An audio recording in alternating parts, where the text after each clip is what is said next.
So I'm very excited that I managed to catch Tim, the founder of Birdfair, our host for the whole weekend. And Tim very enthusiastically offered to come and be interviewed. So Tim, I am Kelly and I normally run the Bird Brain podcast. So this is something totally different from me.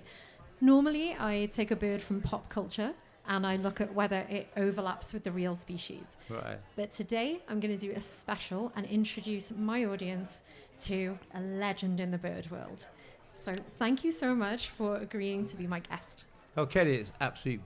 I'm so delighted to have some time. I can actually sit down for a start. So that alone is worth coming to see you. But having now seen all these wonderful people around here, so inspired by what we do here and all over the world. It's just wonderful. So I'm very keen to get this message out today and just tell people about the value of an event like this. It's a sort of festival for wildlife. It started around birds, but now I'm trying to spread it so that people, are more aware of everything else that's going on around this world. And as we know only too well, there's an awful lot of things that are not good in this world. So events like this, I hope, inspire people to think a little bit closer about, what we as a group community can do. Definitely, and I think anyone that attends Birdfair will definitely leave with that empowering message. It's really lovely to see the variety of talks that have been curated here to empower people within their gardens to sort of collect data on our garden birds, to go to obviously far-flung environments and add to conservation efforts in that way, but also just to push the conversation further on how we involve everybody in protecting nature. So for those that are unacquainted and might be hearing of Birdfair and you for the first time, would you mind giving us a little bit of a summary of why exactly you started Birdfair? Well, it started actually a long time ago. I went to an event that some people, of course, would have heard of, and that's the Game Fair. Now, I went there and I thought, wow, there's an awful lot of things for people that do outdoors, but there's very little about conservation and wildlife. So I thought, well, Game Fair, but perhaps Bird Fair. So I think I'm down in the Guinness Book of Records for inventing the word Bird Fair. And so I had this concept of working with different sort of priorities. I think the first priority we looked at was how we could get people together, how we could engage with people, not just sort of, local people, but on a more slightly global context. So I thought that's great. So we can encourage people from different clubs and, these sort of areas. And then I thought, well, what else could you do? Okay, so is there a shop window for the industry? I'm quite interested in sort of everything aspect of what we do in nature. And of course, in nature, you watch birds, and what do you use? You use binoculars. How do you find out more about birds? You maybe buy books and so on and so on. And so I suddenly thought, well, okay, there's nothing anywhere in the world where the industry can demonstrate what they do. And so the idea of having it as a sort of trade fair. I thought, well, in order to have a trade fair, that might, for some people, people put them off a little bit. But then I thought, okay, the next idea would be, hey, why don't we raise money for nature? Actually, no one was doing this as an individual or as an organization. And so I said to my colleague Martin Davies, who was then with the RSPB, look, let's see if we can actually raise money. So how do we raise money? Well, there's lots of different ways. You can persuade people to donate, or you could perhaps charge people to come to the event. Okay, well, let's work on that one. So, okay, so we're raising this money, so what are we going to do with it? Put it in our back pocket, go down to the local park and sort of, buy fish and chips and stuff like that? Absolutely not. So the concept then was to think, how could we find an organization that would actually use that money constructively? So I then looked at various organizations. And people say, of course, there's the RSPB, there's the Wildlife Trust, etc. But hey, come on, they've already got thousands, if not hundreds of thousands of members. Surely they can do this conservation work in our own country. Whereas other countries have got virtually no money, no members. So right from the beginning, I've said my pound that I raise here can do 4 times what it can do in foreign countries where conservation is actually critical. So those are the 3 concepts: raising money, a trade fair, and bringing people together. Did you find there was any resistance at the beginning to this idea of charity not starting at home? No, I mean, to begin with, I mean, I was quite sort of clever, if you like, in the first project we ever did was Stop the Massacre campaign. Okay. And of course that was, although it wasn't in the UK, it was in sort of places like Malta. Obviously I failed completely because people are still massacring birds, unfortunately, but it got that awareness out. And then so I thought, well, okay, so I think we'd better think very carefully about where the next project would go to. So the next project, and one of my favourite places at the time, and again an area sadly that's in massive decline, was in Doñana in southern Spain. And at that point we were raising quite good money. I think the first year it was £3,000, then it was suddenly £10,000. And so that's when I went to BirdLife International. I said, look, we've got this money, I haven't got time to coordinate it all. So that's when it started. And then we made the next step was we did a project in Poland. And then it was suddenly, well, okay, we've done Europe 3 times. There we go abroad, much further. And that's when we bit the bullet, went to Halmahera in Indonesia, and from then on it just went off around the world. And over the years, since I've been doing it, the money that we've raised here and that we've given to BirdLife International has raised over £42 million for an incredible range of projects from literally every corner, and almost apart from Antarctica, every continent.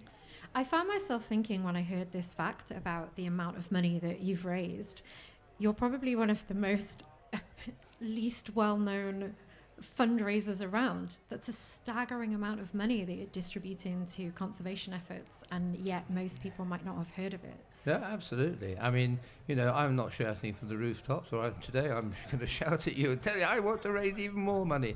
But seriously, no, I mean, I just get on with it. I live a relatively simple life with Penny, my partner, and, my passion is just nature, conservation, but inspiring people to sort of just go out and love it and, join us. Because we need this, we desperately need so much help for the conservation and of not just our countryside, but, all around the world.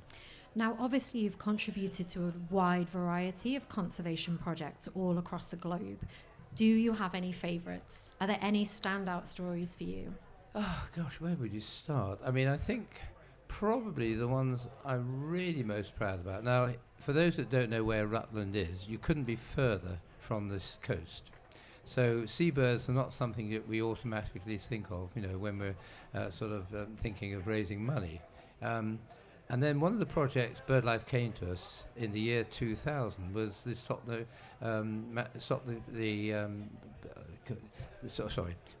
Okay. Yeah, one of the projects BirdLife came was the seabird campaign. Okay. Now, at the time, seabirds, particularly albatrosses, petrels, were getting caught on long line fishing. I mean, a lot of people don't realise that some of these lines of hooks go up to 100 kilometres out to sea. Can you imagine that?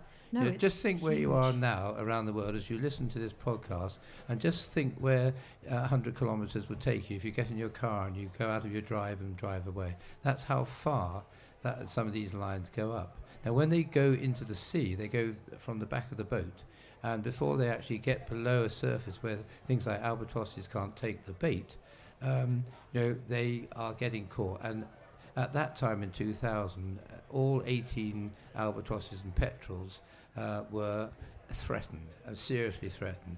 They were getting caught on long line hooks. The fishermen didn't want that. Of course they don't. Of course Because not. every bait they put on means it's one less tuna or whatever. Whether you agree with that is another story. But we're trying to protect these birds. So we raised, I think that year, about £180,000, and we gave it to the South African BirdLife partner. And now various ways in which they've achieved the birds not getting the fish off the hook, such as a very simple device where a tube goes down the back of the boat and deep enough so that when it filters out into the sea, it's beyond the depth of diving birds like gannets or whatever it might be. And now the whole thing's changed around. It's now they're doing well. So that's an incredible project in many ways. That to think, in this little landlocked county, we've helped global seabirds. Yeah, that's a really lovely story of success. And I think that that's the thing with conservation as well. Often it's small changes, right? And I think reminding people that small changes can have a huge impact is really powerful. Yeah. Now, this bird fair's been going a long time now. You have always been spearheading it, right? Yep. Have you come up with any enduring relationships that you were surprised by? I mean, I know an awful lot of people, and what I try to do, particularly in the first couple of days, is to sort of be near the entrance as people coming in, and people are coming up and shaking my hand, and I'm saying, "Oh, it's great to see you again." No idea who a lot of these people are, but they are obviously coming because they enjoy it. They seem to know who I am. I shake their hands and say, "Look, go out and have a fantastic time." So relationships are very different, and perhaps one of the great relationships that I have built up, of course, is my friend David Attenborough. Now, David has been an inspiration to me, and before him, I worked for Peter Scott. So Peter Scott, the founder of WWF, and I was deputy curator of the Wildfowl Trust at Slimbridge. So I've had some incredible mentors in my life. And the loveliest thing about David is, of course, he comes from our county here in Leicestershire, an adjoining county. He's also patron of the Leicestershire and Rutland Wildlife Trust. So initially there was a communication that, in fact, he opened our first visitor centre, which I raised money for in 1985 on this nature reserve, which we're almost on the edge of. And so that connection, and then of course I discovered that my brother, who was the founder of the Old Grey Whistle Test, so a very different route we went down. He went down the hardcore music life. I've gone down the conservation life. But David, of course, was then head of BBC Two. And Mike went to him and said, "Look, it's a great idea about a program which I think is very different from Top of the Pops and places like that. But it's more not hardcore, but it's trying to find organised musicians that are sort of perhaps not well known. Although having said that, as a kid I used to go and see the Beatles and Rolling Stones and things. Because as the program got more and more known, I mean, Mike actually brought Bruce Springsteen across, from the States. He'd never been seen before in the UK. So he went off and got his BAFTA, because he then went on to do the Old Grey Whistle Test. Went on to do Live Aid with Bob Geldof. But of course, David Attenborough gave Mike the permission to start this program, the Old Grey Whistle Test. So we've had this lovely connection. And whenever, David, obviously, now at 98, still inspiring people. But when I do see him, it's always, "How are you? But how's Mike?" So, and all those years later, he's got an incredible memory, that guy. It's really lovely when you get to meet your heroes and still like them. Yeah. I don't know what I'll be what I'll be like at 98, but I may not be attending Wimbledon. Yeah, maybe if you not. saw him. So, has Bird Fair ever posed any challenges for you that you weren't expecting? I mean, the sort of challenges, more than anything, are obviously the weather. Yes. Now, when it was at the old site where I first started, at the nature reserve, obviously you're talking about triple SIs and environmentally sensitive areas. So I was always very concerned about whether or not the damage through vehicles, tents, rain and what have you. So we've had some pretty hairy moments, particularly when the wind's got up and you've seen the marquees go up and up and up, and you're hanging on to guy ropes and things like that. Generally speaking, we've been really, really lucky. And why am I saying this? So I'll touch the wood next to me. And it's really difficult. No, there's nothing absolutely, that's never gone, why am I saying this? But have gone really, really wrong. So we are very, very careful and cautious. I mean, although it's just two of us run everything. Penny and I do the whole lot across the kitchen table. We get phone calls from people saying, "Oh, can I speak to a member of your team, please?" And we are the team. We are the team, including the 4 dogs that are sort of sitting at the table saying, "Oh, not another phone call." And so, we've kept it sort of. It sounds like I'm holding on to it. We know what we're doing. we're supported by some incredible volunteers. I mean, there's 120, 30 volunteers out there, all in their blue shirts today. I can see 2 or 3 behind us at the moment.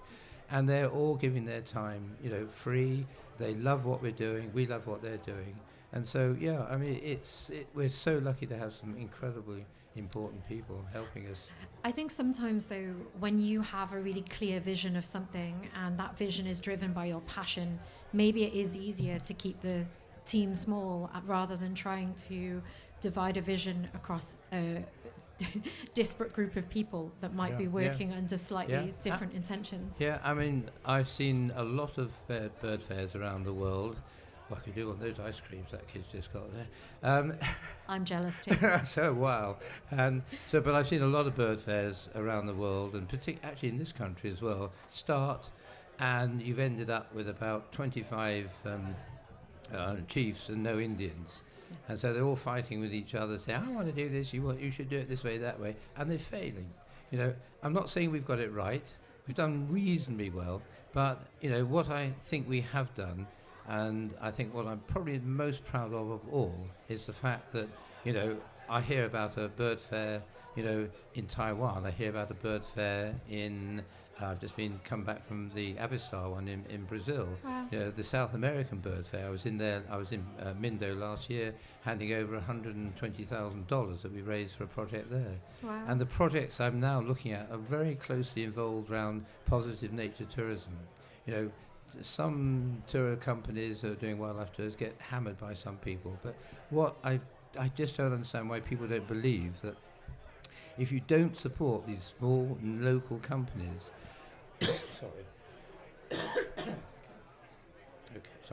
If you don't support these local companies, and I'm talking about often just a single lodge in an Ecuadorian forest that has a particular species that is endangered or critical. It's been identified by someone, not necessarily a local person, but they've explained to the local people, look, this creature, and we had this thing with the puffleg last year, the black-breasted puffleg, a fabulous little hummingbird, lives in the Mindo forests, and the local people it's just another little bird. But then when they realised how endangered it was and why people would travel all over the world to see it, they suddenly said, okay, we won't cut the forest down anymore. We'll open a little lodge. We'll employ someone to be a guide and train them. We'll have to get someone to go to to get the people from the airport or wherever to. So we'll have people doing that. We'll have a lodge, so people will need someone to make the beds, do the food, be the operations manager, etc. And then suddenly a community is benefiting from that wildlife. And so the forest is now stronger than it was. They're using some of the resources and money that they earn through the lodge to actually buy more land around it. And so it's a win-win situation. Yeah, it's really lovely. Now I need to ask you a divisive question. Do you have a favourite bird? Of course I do. Right, tell me all about it, well, please. I think I mentioned earlier on I worked for Sir Peter Scott at Slimbridge. So I'm a little kid, I've always been interested in ducks, geese and swans. In fact, I'm 13 off seeing all the world's ducks, geese and swans. Are you? Oh, it's the biggest nightmare, of course, is I went to Madagascar a few years ago and mopped up on all the Madagascan ducks and what have you. And then the blighters went and found the endangered, what was thought to be extinct Madagascan pochard. So I've got to go back at some stage. Oh. But I mean, that's the fun thing about it. But what is my favourite bird? It's the bird called the shoveler, Anas clypeata. Oh. And do you know why? Why? Have you ever seen them feed? No. Okay, they feed in little groups, but they go round and round and round in circles. And that's exactly how I spend my life. I seem to go round and round and round in circles. And I fell in love with that bird. It has a massive, great bill. It's like a great big spade. It's clapped in it. It's just a fabulous little bird. And I see them from my garden every day, so it's very exciting. I was going to ask you, do you remember the first time you saw one? Well, probably the very first time I saw one was when I was about 8. I originally lived in Bristol, and my parents used to drive me up to Slimbridge, which is only a few miles from Bristol in the West Country. and I used to sort of sit watching over what they call the rushy pen, where Sir Peter used to be sitting in his big window painting, and I remember seeing these ducks going around and around in circles, and Peter was going round and round and round in circles, sort of following them. But that's a bit of an exaggeration. But and so it was really when I was probably about 8. I just fell in love with birds particularly, and it was quite a long time before I really got involved. I was at school and doing various things. And then during the summer holidays, I would work at a little wildlife park in Westbury, in Westbury-on-Trym in Bristol. And that's when I started meeting people from Slimbridge. And so I said, okay, look, if ever an opportunity, I was only about 18 at the time, if there's something that comes up at Slimbridge, let me know. And fortunately, one of the guys that used to come down was Peter's PA. And eventually, about 2 years later, he phoned me up and said, get to Peakirk, which is a tiny little place, actually quite near Peterborough. So I got a job there initially. And then they obviously realised perhaps I had something more than just going around painting the creosoting posts and things. And overnight I was lucky enough to be made Deputy Curator of Slimbridge, which I think probably annoyed 1 or 2 people who had been there as assistant curators for a long time. But we had a great relationship, and it was great. And that really started me off on my career in nature conservation. Now, because you've had a career in nature and conservation, is your spare time filled with it? Do you read lots of nature writing? Do you watch documentaries? Or are you hands-on in it and looking for an escape in your free time? Totally hands-on. I don't have time to read. I don't have time to... I also like gardening. I have 4 greenhouses at home. I grow all our own vegetables, and and I have 4 dogs, and I used to have a big flock of about 100 sheep and 35 Dexter cattle. So I've always been hands-on, and I love traveling. I love going to places where I can inspire people and spread the word. And I'm just trying to think. Someone said to me that you're not looking too much older than you were a couple of years ago. I said, I haven't got time to get old. For goodness sake, give me a life. You've pressed pause. Yeah, exactly. You've got too many projects to complete. One day, anyway. Are there any aims that you're working towards that are keeping you interested in sort of Birdfair, in conservation? Are there things that you just really want to make sure you've participated in fully? I think one of the aims I've got at the moment is to stay alive for a bit longer, so I've got time to inspire a few more people and raise more money. It's very difficult, isn't it? You look at various things around the world and you think, God, I wish I just could do this or I could do that. It's really, really difficult to come up with something specific. One of the great joys of doing the bird fair is that when I finish one project, I don't know any idea what the next one's going to be. So I then go to BirdLife and say, probably in about October time, and say, look, we've raised X amount of money, and so we hope to raise similar or perhaps even a little bit more next year. Come up with 5 projects that, suit or tick my boxes, if you like. And so a month later, they'll come up with, it could be a project as this one was in Egypt. Another one we had this year, which I could have chosen, was the Indian bustard in India. I can't remember, 3 or 4 other ones. And so I've got to try and filter through those and think how the money that we will raise will benefit, as I say, the local people. That's so important now. But also the wild, obviously the species. It doesn't necessarily always have to be the species, but we need an iconic flagship bird like the Egyptian vulture that we've used for Egypt. And what I love about the project we're doing at the moment for this year, it's not just the fact it's the Galala Bird Observatory, but if you think about those birds are going to be passing through overhead, 300,000, 330,000 raptors, etc., etc. But where they come from, where they're going, who are they linking up? So when you look back and you think, right, there's Batumi over here, which is in Georgia, there's other bird observatories where people are counting. And what we've already found is that we're linking people along those lines, and they're communicating with each other.